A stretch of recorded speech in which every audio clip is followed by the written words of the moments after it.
내일은 옵션 만기일입니다. 이를 두고 여러 가지 투자 전략이 필요한 시점으로 보여지고 있는데요. 이슈도 점검을 해주실까요?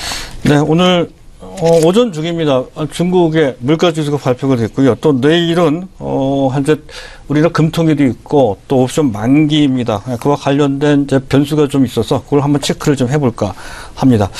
자, 중국의 3월 달입니다. 소비자 물가지수가 작년 동기 대비 0.9% 올라간 것으로 현재 지금 발표가 됐습니다. 지난 2월 달이 한때 플러스 2.3%, 작년이 1.7, 1.8 정도에서 갑자기 금년 초 올라와서 물가가 너무 가파르게 올라간 것이 아니냐 하는 우려가 있었던 것을 또 3월 달에 너무 급하게 또 갑자기 반토막 수준으로 크게 내려갔다 하는 것, 너무 갑자기 크게 변하는 것도 좀 이상하죠. 계절적인 측면이 좀 있었던 것으로 판단해야 되는데 어쨌든 그 내용을 좀 지켜볼 필요가 있다 하는 관점에서 보실 필요가 있을 것 같고, 중요한 것은 PPI, 즉 생산자 물가지수입니다. 작년 9월치부터 플러스로 반전됐죠. 작년 9월치에 0.1%, 무려 4년 반이나 계속 마이너스가 나왔던 것이 생산자 물가지수 장기 동향이었습니다. 그것을 뒤엎은 것이 작년 9월달 치부터였었던 것은 0.1% 증가된 것이 그 다음 달 1.1%, 3.3%, 5.5%, 금년 들어서 6.9%, 7.8%, 이게 2월달 치입니다. 2월달 치가 7.8% 가파르게 생산자 물가지수가 올라갔죠. 너무 많이 올라가서 그게 또 부담이 됐던 건데, 3월 치는 그보다 0.2%포인트 낮은 7.6% 수준으로 집계가 됐습니다. 사실 이 정도도 상당히 높은 수준이죠. 물론 작년이 워낙 안 좋았기 때문에 기저효과 때문에 이렇게 높게 나오는 것이긴 하지만 어찌됐든 가파르게 올라가는 것은 사실 다소 이제 부담이 됐던 측면이 있었습니다. 하지만 한 7개월 만에 0.2%포인트, 큰 편은 아니지만 현재 약간 둔화됐다는 것에서 한숨 돌릴 수 있는 상태가 됐다 하는 것. 전체적으로 생산자 물가지수가 4년 반 만에 플러스로 반전됐다는 것은 획기적인 대변화라고 이제 말씀을 드렸습니다. 최근에 우리나라로 따지면 철강 가격, 특히 철강주들이 올라오는 것과 상당히 깊은 관련이 있다는 말씀까지 드린 바 있었죠. 지금도 그 시각은 여전히 유효하다는 건데요. 그 배경은 한 세 가지 정도로 요약할 수가 있습니다. 에너지 가격이 그동안 단기적으로 많이 올라왔고, 또 중국의 2년 전부터 시작을 했던 공급측 개혁에 나름대로 성과를 냈다는 것, 또 그와 관련돼서 제조업이 조금씩 단계적으로 회복되고 있다는 것을 설명해주는 현재 그러한 지표가 된다는 것이죠. 그래서 참고로 하실 필요가 있을 것 같고요.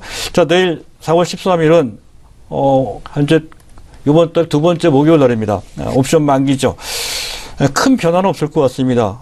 현물 쪽으로 프로그램 매도가 조금 나올 수 있는 우려가 있는 정도도 하는 건데, 역시 시장을 크게 흔들 정도까지는 아니다는 것이 중평이고요. 다만 최근 외국인들이 선현물, 특히 프로그램 매매를 할 때 포지션 트레이딩은 거의 안 하는 것 같습니다.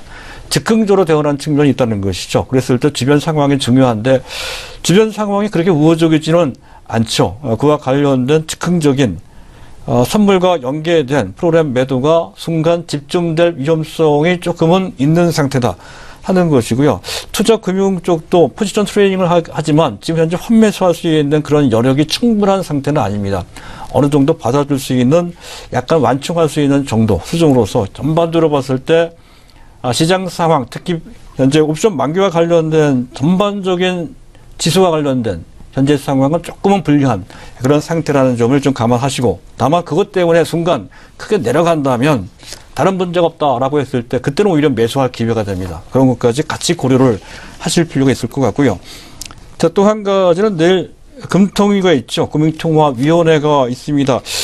자, 이번에는 이주열 총장 어떤 말을 할지 궁금해지는 그런 상태인데, 어쨌든 현재 시장 대부분의 전문가들은 거의 99%, 100% 전부 다 그렇게 보고 있죠. 저 또한 마찬가지고요.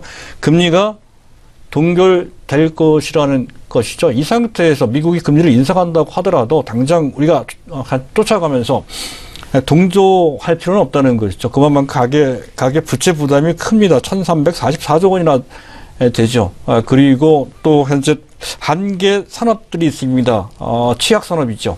가장 대표적인 것이 이제 지금 조선산업과 그리고 해운산업 쪽입니다. 아직까지는 그쪽과 관련된 산업이 현재의 상황이 상당히 안 좋습니다. 이런 상태에서 기업에 부담을 주는 금리 인상을 결정할 수는 없다는 것이죠. 다만 여기서 한 가지 우리가 유의를 해야 될 것은 경기 전망과 관련된 코멘트가 있을 것인데요.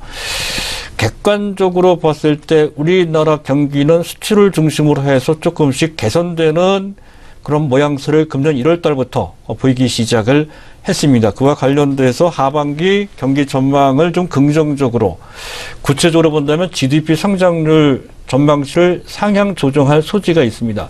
만약에 그런 식으로 금리를 한 GDP 성장률 전망치를 상향 조정하는 그런 내용이 제시가 된다면 하반기 때 한 번 내지 많게는 두 번 정도 현재 1.25%인 기준금리를 0.25%포인트 인상할 수가 있다.